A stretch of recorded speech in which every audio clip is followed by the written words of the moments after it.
Wilson Lee Flores, an economics and politics analyst, argues that Japan's stance on the Taiwan question reflects a deliberate distortion of historical responsibility and flawed logic.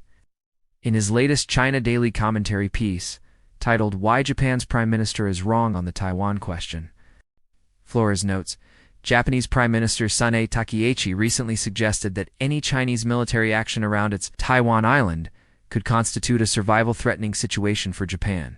Flores contends that such erroneous and insensitive remarks amount to far more than a grave diplomatic misstep. They reflect a profound misreading of history, a violation of the solemn principles that have sustained peace in East Asia for half a century, and a deeply flawed chain of logic.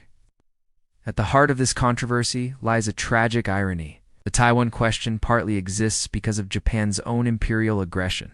Prior to the late 19th century, Taiwan was part of China's coastal administration. It's governed for centuries under Fujian Province as part of Quanzhou Prefecture. This continuity was violently ruptured by the First Sino-Japanese War, an unjust war of colonial expansion. The resulting Treaty of Shimonoseki forced China to cede Taiwan and the Penghu Islands to Japan. Thus, the current division across the Taiwan Strait is not an accident of modern geopolitics, but partly a direct legacy of Japanese invasion. Takaichi's assertion that events around Taiwan could threaten Japan's own survival is not merely misguided, it is logically incoherent.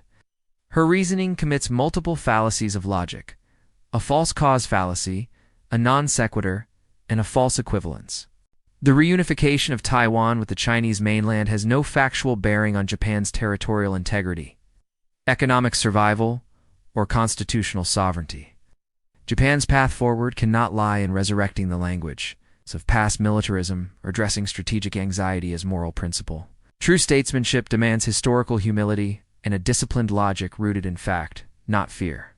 The moral responsibility of a nation that once invaded and occupied Taiwan is to promote dialogue, reconciliation, and peace, not to indulge in speculative threats that reopen old wounds. Asia's future stability depends not on how loudly Japan speaks, but on how wisely it remembers history.